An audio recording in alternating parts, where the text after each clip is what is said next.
దేవునికి స్తోత్రం. ప్రియమైన దేవుని పిల్లలారా, దేవుడైన యెహోవాని గురించి, ఆయన కుమారుడైన యేసుక్రీస్తుని గురించి ప్రవచించిన ప్రవక్తల ప్రవచనలను మనం ఇప్పుడు చదువుకుందాం.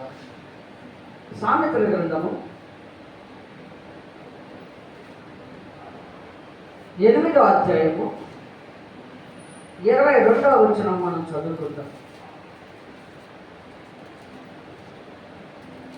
సామెతల గ్రంథము 8వ అధ్యాయము 22వ వచనం మనం చదువుకుందాం.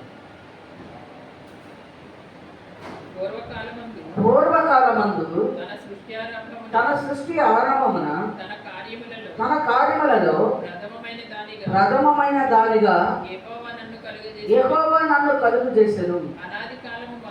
అనాది కాలము మొదలుకొని మొదటి నుండి భూమి ఉత్పత్తి అయిన కాలమునకు పూర్వము నేను నియమింపబడితిని. ప్రవాహ జలములు లేనప్పుడు, నీళ్లతో నిండిన ఓటలు లేనప్పుడు నేను పుట్టితిని. పర్వతములు స్థాపింపబడక మునుపు, కొండలు పుట్టక మునుపు, భూమిని దాని మైదానములను ఆయన చేయక మునుపు, నేలమట్టిని రవ్వంతయు సృష్టింపక మునుపు నేను పుట్టితిని. ఆయన ఆకాశ విశాలమును స్థిరపరిచినప్పుడు, మహాజలముల మీద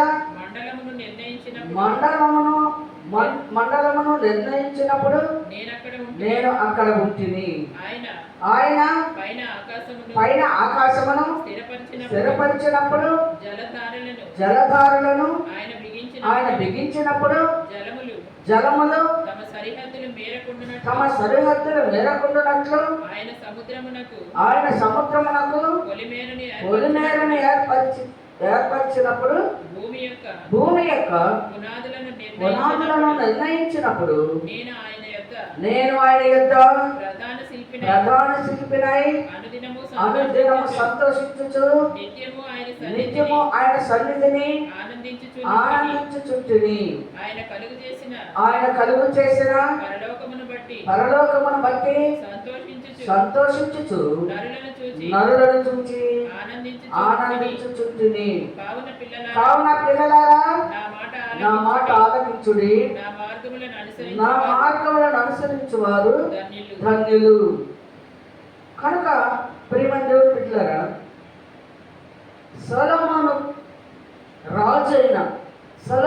రాజు క్రీస్తుని గురించి ముందే ప్రవచించాడు. ఎప్పుడు పుట్టాడో, దేవుని సన్నిధిలో ఆయన యేసుక్రీస్తు ముందు ఎక్కడున్నాడో, ఎప్పుడు పుట్టాడో చక్కగా సొలొమోను రాజు ప్రవక్త చక్కగా మనకి లేఖనాల ద్వారా బయలుపరిచాడు. దేవుడు సొలొమోను ప్రవక్త ద్వారా తన కుమారుని గురించి మనకు బయలుపరిచాడు. అయితే ప్రియమైన దేవుని ఆది కాండంలో ఒక మాట చదువుదాం. చూడండి, ఆది కాండము 1వ అధ్యాయము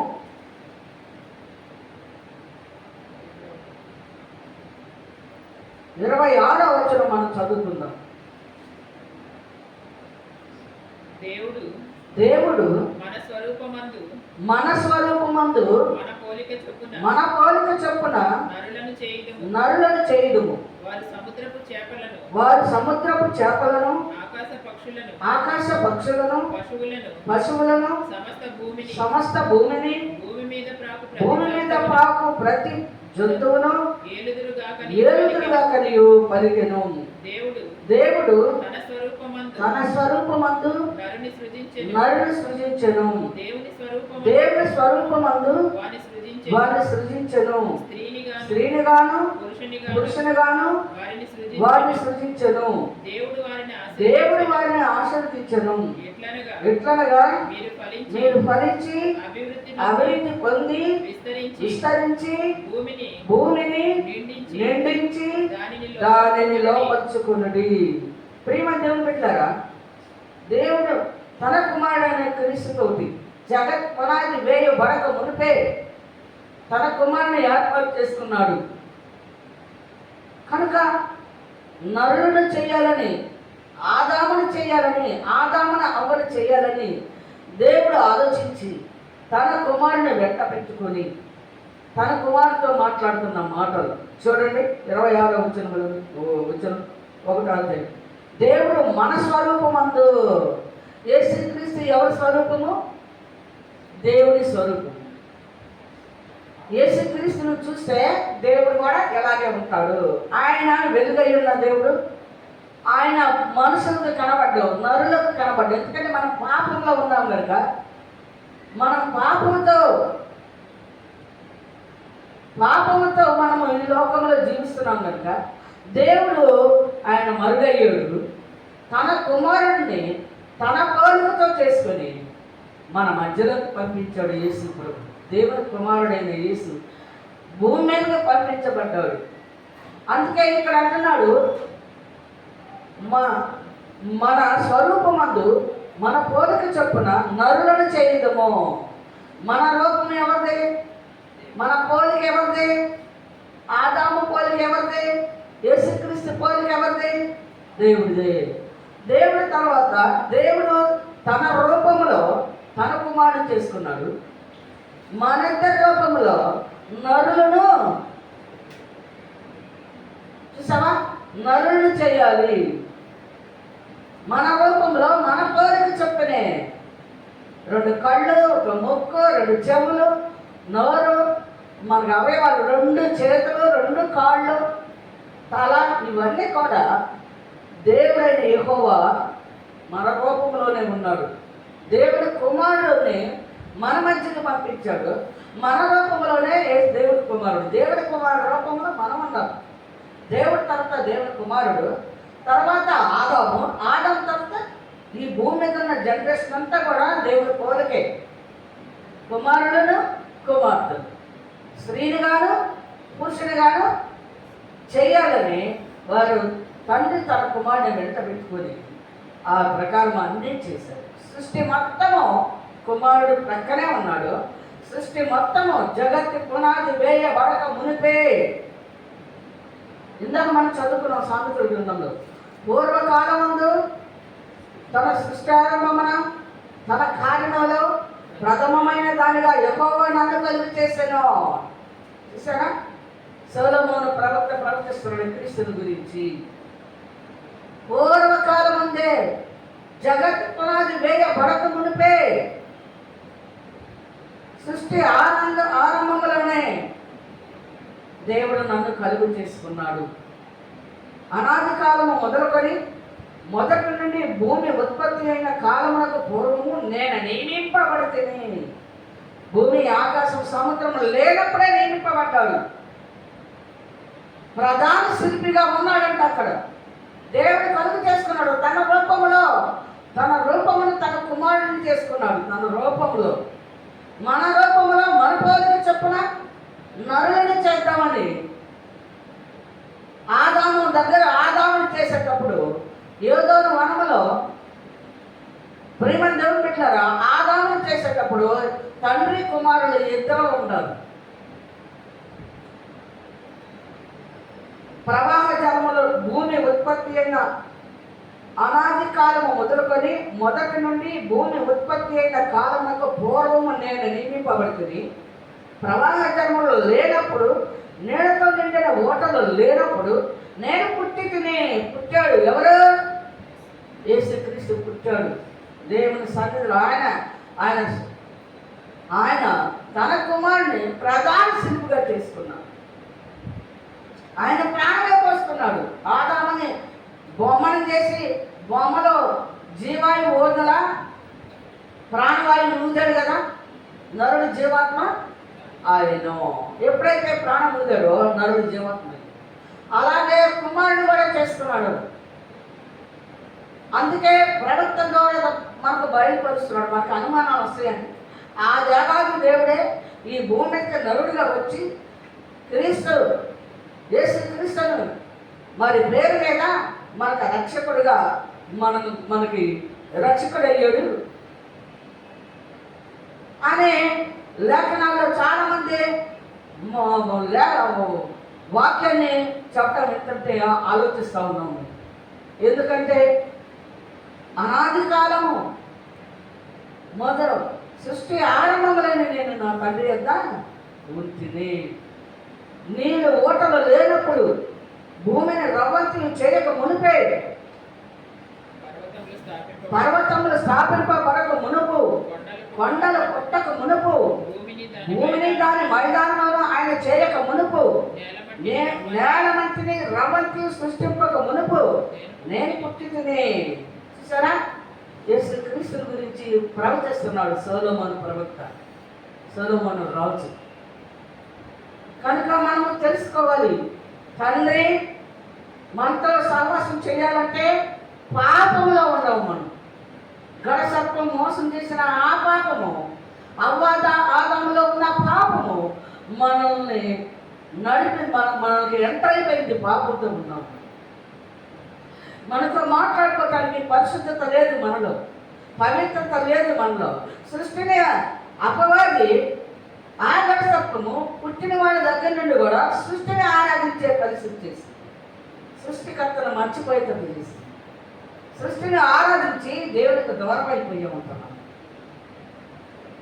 అందరు బట్టి దేవుడు తన కుమారుడిని ఈ లోకానికి పంపించాడు.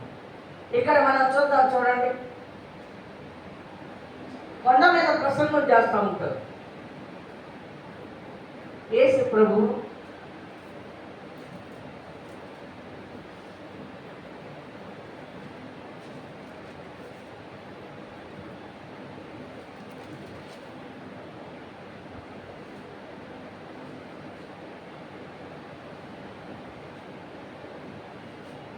శిష్యులను యేసు ప్రభువును కొండ మీదకు వెళ్ళి అక్కడ వాక్యము బోధిస్తూ ఉన్నాడు యేసు ప్రభు.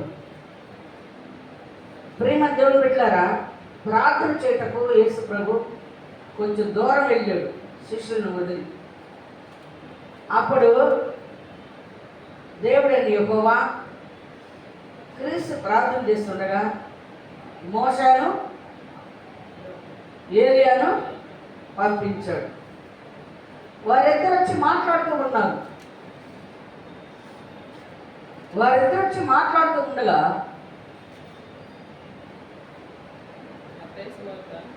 మత్తయి సువార్త 17వ అధ్యాయము 5వ వచనం మనం చదువుకున్నాం. చదువు. అతడు ఇంకను మాట్లాడుచుండగా ఇదిగో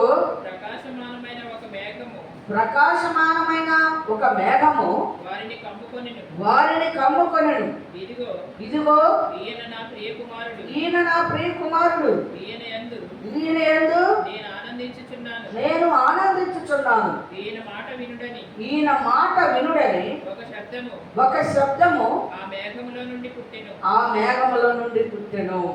శిష్యులు ఈ మాట విని బోర్లబడి మిక్కిలి భయపడగా యేసు వారి యొద్దకు వచ్చి వారిని ముట్టి లెండి భయపడని చెప్పెను.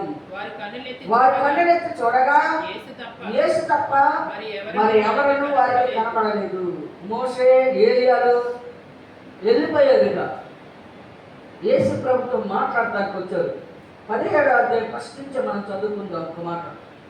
6 దినములైన తర్వాత యేసు పేతురును యాకోబును అతని సహోదరుడైన యోహానును వెంట పెట్టుకొని ఎత్తైన ఒక కొండ మీదకి ఏకాంతముగా పోయి వారి ఎదుట రూపాంతరం పొందెను. ఆయన ముఖము సూర్యుని వలె ప్రకాశించెను. ఆయన వస్త్రములు వెలుగు వలె తెల్లని వాయెను.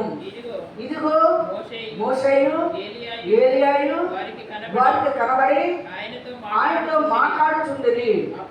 అప్పుడు పేతురు, ప్రభువా, మనం ఇక్కడ ఉండటం మంచిది. నీకు ఇష్టమైతే ఇక్కడ నీకు ఒకటి, మోషేకు ఒకటి, ఏలియాకు ఒకటి 3 పర్ణశాలలు కట్టుదునని యేసుతో చెప్పాను. అతడు అతడు ఇంకా మాట్లాడుతుండగా ఇదిగో ఇదిగో ప్రకాశమానమైన ఒక మేఘము వారిని కమ్ముకొనెను. ఇదిగో ఈయన నా ప్రియ కుమారుడు, ఈయన యందు నేను ఆనందించుచున్నాను.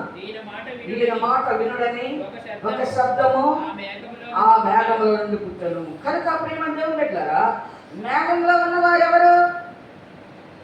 దేవుడు మనకు కనబడ్డు. ఎందుకంటే మనం పాపులని కుమారుడు పంపించాడు. శబ్దం వరకే, స్వరమే మనం వినబడేది. మనకి ఆయన రూపాన్ని మనం చూడలేదు. ఆయనకు స్వరము, ఇతడు నా ప్రియ కుమారుడు, ఇతని యందు నేను ఆనందించుచున్నాను, ఇతని మాటలు మీరు వినండి.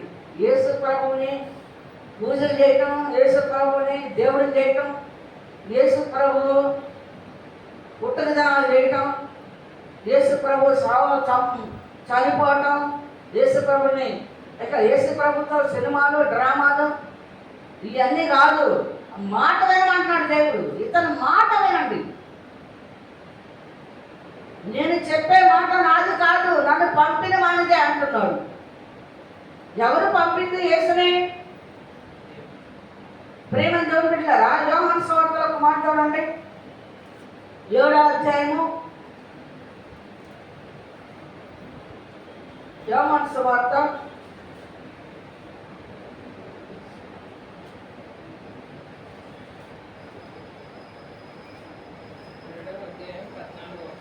7వ అధ్యాయము 14వ వచనం మనం చదువుకుందాం. సగము పండుగ అయినప్పుడు యేసు దేవాలయంలోనికి వెళ్ళి బోధించుచుండెను. యూదులు అందుకు ఆశ్చర్యపడి చదువుకొనని ఇతనికి ఈ పాండిత్యం ఎట్లు వచ్చునని చెప్పుకొనిరి. అందుకు యేసు, నేను చేయు బోధ నాది కాదు, నన్ను పంపిన వానిదే. ఎవడైనను ఆయన చిత్తము చొప్పున చేయ నిశ్చయించుకొని ఎడల ఆ బోధ దేవుని వల్ల కలిగినదో లేక నా అంతట నేనే బోధించుచున్నాను వాడు తెలుసుకున్నాను. యేసు ప్రభు తనంతట తాను బోధించడు. చూసారా? తనను గురించి బోధించుకోడు, తన పంపిన వాడి గురించి బోధిస్తాడు. అందుకే ఇతని మాటలు మీరు వినండి అని చెప్తున్నారు.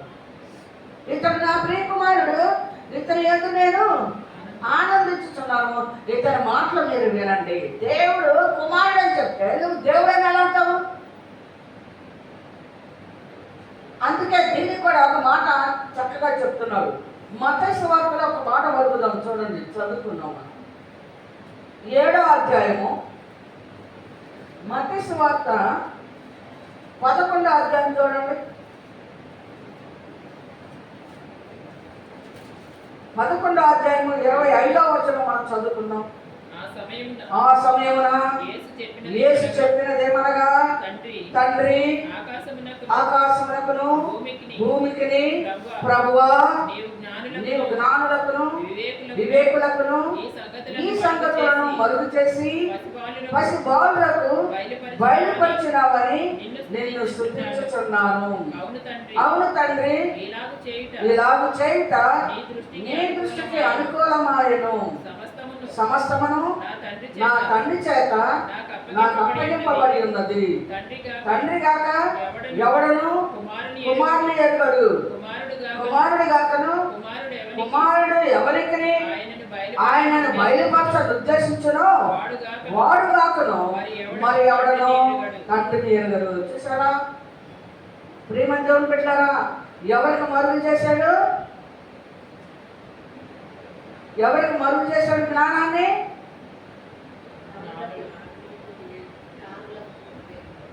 జ్ఞానులకు వివేకులకు నీ సంగతులను మరుగు చేసి పసిబాలులకు బయలుపరిచినావని నిన్ను స్తుతించుచున్నాను. యేసు ప్రభు చదువుకోనని, యేసు ప్రభు చదువుకోలేదు, చదువు లేదు యేసుకి. చదువుకుంటేనే వస్తుంది అనుకున్నారు జ్ఞానం. చదువుకున్న వాడికి లేదు జ్ఞానం, చదువు లేని వాడికే జ్ఞానం ఉంటుంది. చేపలు పట్టే వాళ్ళకే జ్ఞానం ఉంది. చూసారా? జ్ఞానులకు జ్ఞానాన్ని నువ్వు మరుగు చేసి పసి బాలులకు నీ జ్ఞానం ఇచ్చినందుకు నిన్ను స్తుతించుచున్నాను. చూసారా ప్రియమైన దేవుని బిడ్డలారా, జ్ఞానులకు జ్ఞానము మరుగు చేసి పసి బాలులు అంటే ఎవరు? చదువు లేని వాళ్ళే, పనికి రాని వాళ్ళే, ఎన్నిక లేని వాళ్ళే, ఎవరు లక్ష్యం పెట్టుకున్న వారే, వారికి ఇస్తాడంట జ్ఞానం. యేసు ప్రభు చెప్తున్నారు. కనుక దేవుడు ఎవరికి బయలుపరుస్తాడో కుమారుని తెలుసుకుంటాడు. చూసారా, కుమారుడు పంపించాడని దేవుడు ఎవరికి బయలుపరిస్తే వాడు తెలుసుకుంటాడు. దేవుడు కుమారుని ఈ లోకానికి పంపాడు. తన పోలికలో తన రూపంలో ఉన్న తన కుమారుని ఈ లోకానికి పంపించాడు. నరులు కూడా తండ్రి కుమారుడు రూపమే. నన్ను చూచిన వాడు నా తండ్రిని చూసినట్టే. ఇంకా ఆయన రూపం మనకు కనబడదు. ఆయన రూపాన్ని మనం చూసే అంత పరిశుద్ధత పవిత్రత మనకు లేదు. తన కుమారుడి ద్వారా మనకు బయలుపరుచుకున్నాడు. తన కుమారుడి ద్వారా ఆయన గురించి ఆయన మాటలు బయలుపరిచాడు. ఇతడు నా ప్రియ కుమారుడు, ఇతని యందు నేను ఆనందించుతున్నాను. చదువుకొని ఇతనికి ఈ పాండిత్యం ఎక్కడి నుండి వచ్చాను అంటున్నారు. చూసావా, యోహాను సువార్త 7వ అధ్యాయంలో 14 వచ్చినప్పుడు పర్ణశాలల పండుగను ఆచరించడానికి వెళ్తున్నాడు యేసు ప్రభు. తండ్రి చిత్తం నెరవేర్చాలి, తండ్రి ఉద్దేశాన్ని నెరవేర్చాలి. దేవుడు పంపితే ఆయన మార్గాలన్నీ మనకు చూపించడానికి. ధర్మశాస్త్రంలో మోసే ద్వారా బయలుపరిచిన దేవుని యొక్క చిత్తాన్ని, దేవుని యొక్క మార్గమును క్రీస్తులో ఉంచాడు. మోసే ద్వారా దేవుడు మనకు మార్గమును బయలుపరిచాడు. మోసేకు తన మార్గమును దేవుడు ముందు ఆ లేఖనాల్లో చెప్తా. అది కూడా ఇక్కడ చూడండి 14వ వచనంలో సగం పండగ అయిన తర్వాత పర్ణశాలల పండుగ, సగం పండగ అయిన తర్వాత 7 రోజులు పర్ణశాలల పండుగ. 4 రోజులు పెట్టినా 3 రోజులు పెట్టినా రాంగు సాతాన్ని మనల్ని దారి తప్పిస్తుంది. పస్కా పండుగ కూడా 7 రోజులు చేయాల్సిందే. 3 రోజులు 4 రోజులు అని పెడతారు ఒక్కొక్కళ్ళు. అంటే లేదు, తెలియదు వారు. 7 రోజులు పస్కా పండుగను ఆచరించడానికి బాల్యం నుండే యేసు ప్రభు దేవుని ఆలయానికి యెరూషలేముకి వెళ్తాడు. ఇక్కడ సగం పండుగ అయినప్పుడు యేసు దేవాలయంలోనికి వెళ్ళి బోధించుచుండెను. యేసు ఏమై ఉన్నాడు? బోధకుడై ఉన్నాడు, ప్రధాన యాజకుడై ఉన్నాడు. యూదులు అందుకు ఆశ్చర్యపడి చదువుకొని ఇతనికి ఈ పాండిత్యం ఎట్లు వచ్చినని చెప్పుకుంది. ఇతనికి చదువు లేదు, ఏమి లేదు, ఇతనికి ఈ పాండిత్యం ఎలా వచ్చింది? ఇంత బాగా బోధిస్తున్నాడు తండ్రిని గురించి, యెహోవాను గురించి బోధించడానికే వచ్చాడు. యెహోవాను గురించి ఆయన మార్గంలో మనం నడిపించడానికే యేసు మనకు మార్గం, సత్యం, జీవమై ఉన్నాడు. అందుకే యేసు ప్రభు అన్నాడు, చదువుకొని ఇతనికి ఈ పాండిత్యం ఎట్లు వచ్చినని చెప్పుకునేది. అందుకు యేసు, నేను చేయు బోధ నాది కాదు. యేసు ప్రభు తన గురించి బోధించుకున్నాడా? ఎక్కడైనా బోధించుకున్నాడా?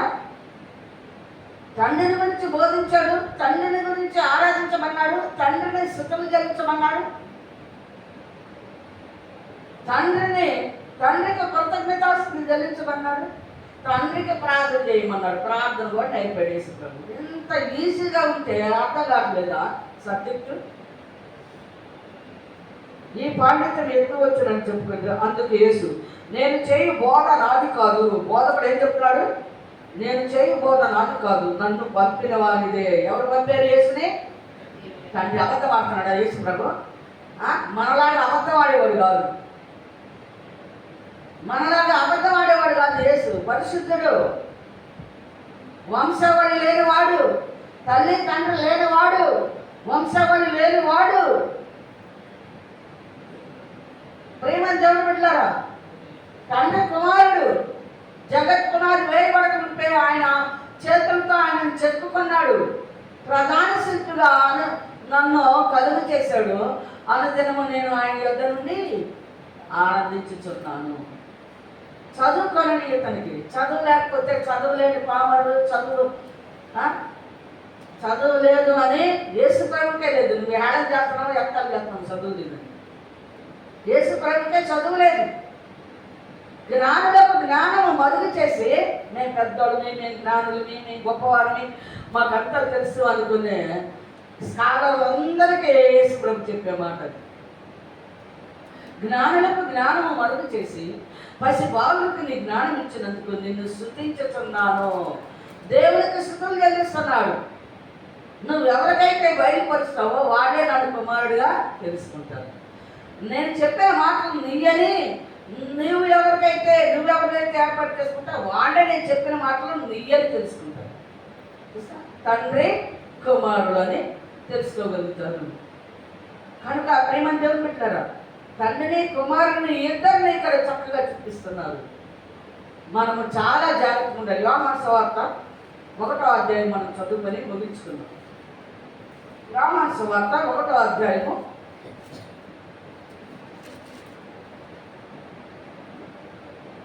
1వ అధ్యాయం 1వ వచనం.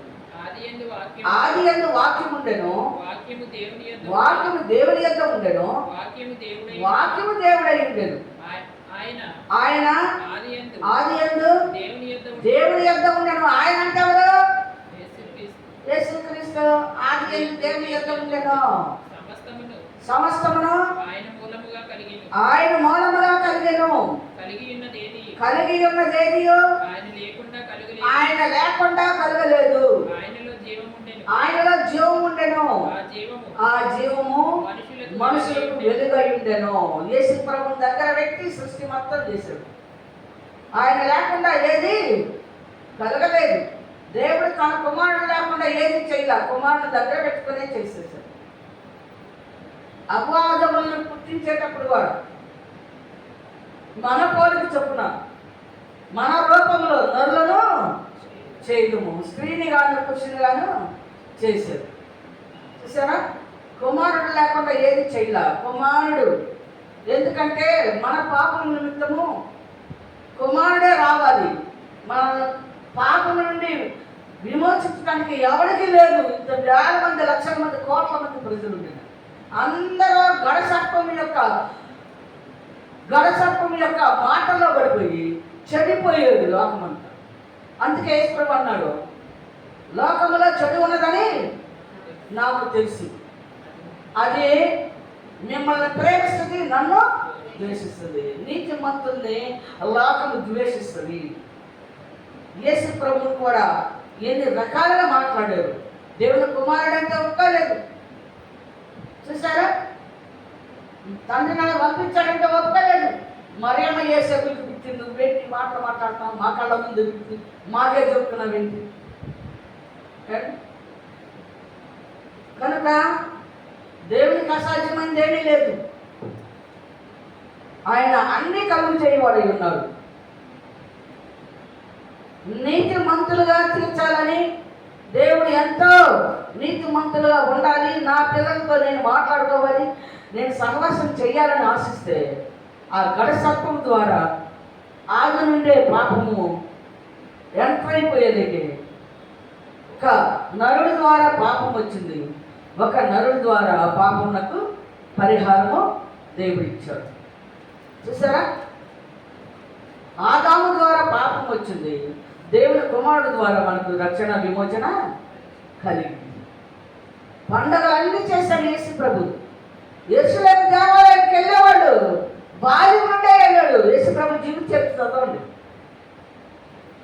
ఆయన 8వ దినమున సున్నతి చేయబడి 33 దినాలు అయిపోయిన తర్వాత, ధర్మశాస్త్రంలో ఉన్న క్రమం ప్రకారం 33 దినాలు అయిపోయిన తర్వాత యెరూషలేము దేవాలయానికి మరియమ్మ యేసేపులు తీసుకెళ్ళి దేవునికి ప్రతిష్ఠ చేశాడు. ప్రభువునకు ప్రతిష్ఠ చేశాను. యేసు తీసుకెళ్ళి ఏం చేశాడు? ప్రభువునకు ప్రతిష్ఠ చేశాడు. అప్పటి నుండి అక్కడ జరిగే కార్యక్రమం అంతటికీ యేసు ప్రభుని తీసుకొని వెళ్ళారు. అలవాటు చేయాలి మన పిల్లల్ని. కుటుంబంలో మొట్టమొదటిగా జ్యేష్ఠుడిగా పుట్టిన యేసు ప్రభువు, యేసు క్రీస్తుని తీసుకొని యెరూషలేము దేవాలయానికి వెళ్ళేవాళ్ళు మరియమ్మ యేసేపు. మన పిల్లలను కూడా అలాగే అలవాటు చేయాలి. కానీ దేవుని ఆలయంలో, యెహోవా మందిరంలో జరిగే క్రమానికి అలవాటు చేయాలి. కానీ సండే స్కూల్ పంపించడం, అక్కడ వాళ్ళకి ఇష్టం వచ్చిన మాటలని చెప్పుకోవడం, అల్లరి చిల్లరగా ఉండటం, మా చిన్న వయసు నుంచి కూడా మేము చూసాం. సండే స్కూల్ అంటే రాత అనిపించింది నాకు. నేను చిన్నప్పుడు సండే స్కూల్కి పోతే రాత అయిపోయింది తెలుసండి. నువ్వు ఈ క్రమంలో ఉన్నాడు. యేసు ప్రభువుని ఎలా తీసుకెళ్ళాడు? దేనికి తీసుకెళ్ళారు? యెహోవా మందిరానికి ఎందుకు తీసుకెళ్ళారు? విశ్రాంతి దినమేంటి, పండుగలేమి, ప్రేమ దేవుని బిడ్డలారా, యేసులేని దేవాలయానికి అక్కడ జరిగే క్రమం అంతటికి అనుజనము నేను దేవుని ఆలయంలో బోధిస్తున్నప్పుడు మీరు నన్ను ఎందుకు పట్టుకోలేదు అంటున్నాడు. యేసు ప్రభుని బంధించిన తర్వాత దేవుని కుమారుడు, నా తండ్రిని నా ఆత్మ నీకు అప్పగిస్తున్నానని నీకు అర్థం కాలేదా? నా తండ్రి మీరేమి చేయించున్నారో మీరు ఎరుగురు కాక నేను క్షమించమంటే అర్థం కావట్లేదా? నా తండ్రి నా చేయి యాగవిడిచి చేయలేడు డ్రామా ఇది ఏమన్నా కలుపుతాదా? బైబిల్లో ఉన్నది కరెక్ట్గా చక్కగా ఉన్నది ఉన్నట్టుగా చెప్పుకోవాలి. ఒక పొల్లైనను ఒక సున్నైనను కలపకూడదు, తీసివేయకూడదు. శాపగ్రస్తులు అవుతారు. ఐగుప్తు శాపాలన్నీ మన మీదకి వస్తాయి. నీ ఇష్టానుసారంగా కలపకూడదు. పండగలను కూడా నీ ఇష్టం వచ్చినట్టు చేయకూడదు. నీకు మనసుకు నచ్చిన పండగ పెట్టి చేసావో అక్రమము చేయవాళ్ళారా మీరెవరో నాకు తెలీదు. ఒక మాట చదువుకొని మనం ముగించుకుందాం. మత్తయి సువార్త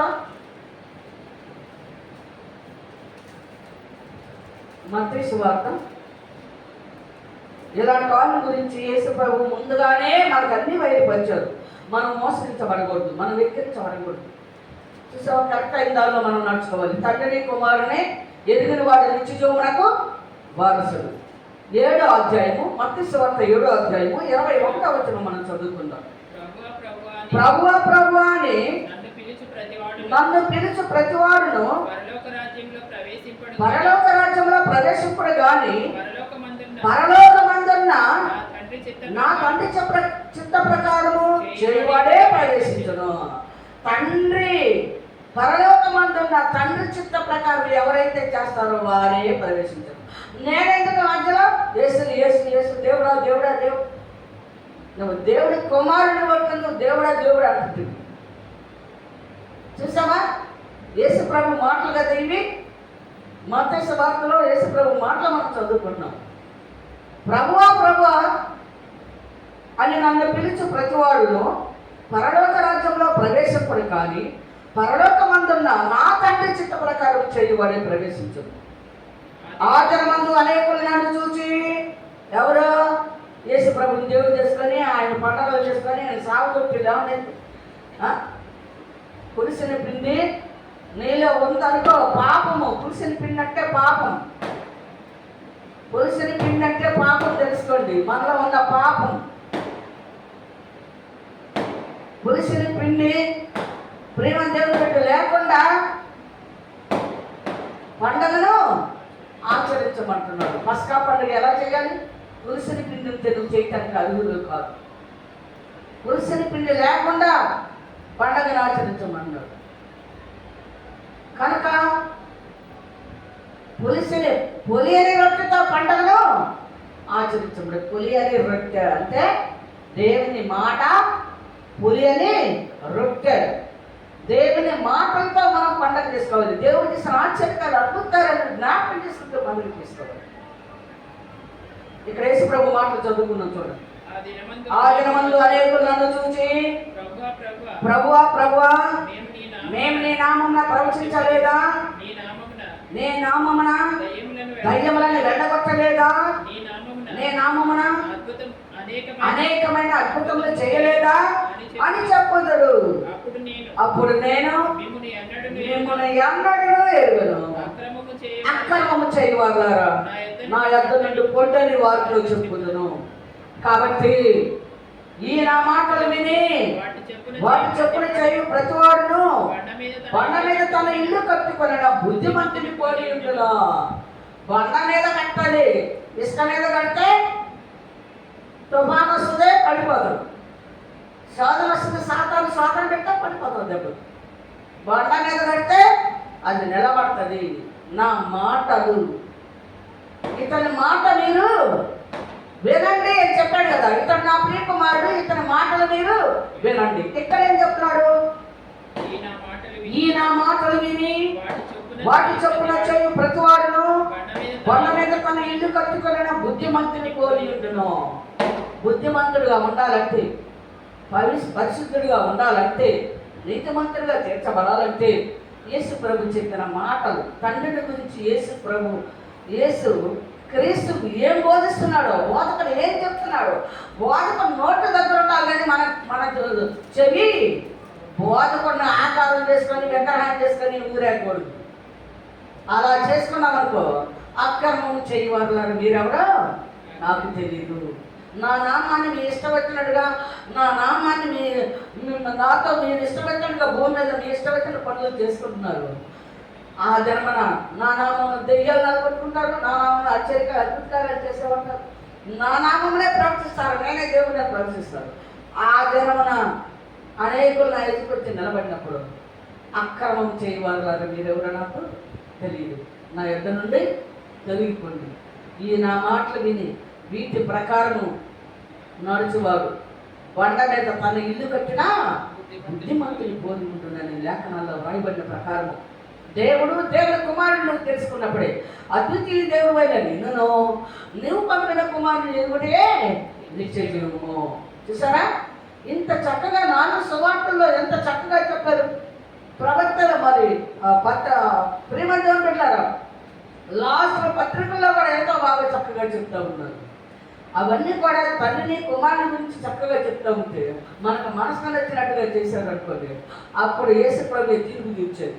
మేకల్ని గొర్రెల్ని వేరుపరిచి యేసు ప్రభు ఎదురుగా నిలబడినప్పుడు తండ్రి అంటాడు, కుమారుడా ఇదిగో వీరి కోసం నువ్వే ప్రాణం పెట్టి వచ్చావు, ఇదిగో వీరు వచ్చారు నీ ఎదుట, నిన్నే భూమి మీద వాళ్ళు ఇష్టపడినట్టుగా ఊరేగారు, వాళ్ళకి తీర్పు తీరు అంటాడు. అప్పుడు మేకల్ని గొర్రెల్ని వేరుపరిచి కుడివైపున గొర్రెలు ఎడవైపున మేకలు ఉంటాయి. నా తండ్రి చేత ఆశీర్వదించబడిన వారు మీ కొరకు సిద్ధపరిచిన రాజ్యంను స్వతంత్రించుకోండి.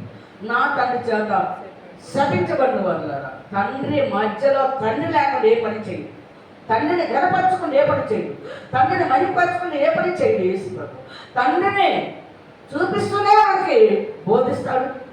ఆశ్చర్యకారాలు, అద్భుతకారాలు, గుడ్డోళ్ళు అందరినీ చక్కగా బాగు చేస్తాడు యేసు ప్రభు. చచ్చినాడు వాడు చెప్తాడు, ఎవరి నామంలో? తండ్రి నామంలో. తండ్రి అధికారం ఇచ్చి పంపించాడు, ఓ కుమారుడా ఈ కార్యాలన్నీ చేసి అనేకులు రాజ్యాన్ని గురించి, నన్ను గురించి, నా రాజ్యాన్ని గురించి వాళ్ళకి చెప్పి రమ్మని పంపిస్తే రకరకాలు జరుగుతుంది భూమి మీద. ప్రేమని దేవుడు పెట్టారు. ఇదంతా కూడా తెలుసుకోవాలని మా ప్రయాస, నేను పడే ప్రయాస కనుక మరి ఆ ప్రయాస వ్యర్థము కాకుండా అందరూ చక్కగా ఈ యొక్క మరి ఈ మెసేజ్ చూసి విని దేవుని కుమారుడిని ఇద్దరిని కలిగి నిత్య జీవనకు వారసులన్నట్లుగా మనందరం సిద్ధపడి అనేక మందిని సిద్ధపరచుకుందాం. దేవుడు తన వాక్యము దీవించుగాక. ఆమేన్, ఆమేన్. దేవునికి స్తోత్రం.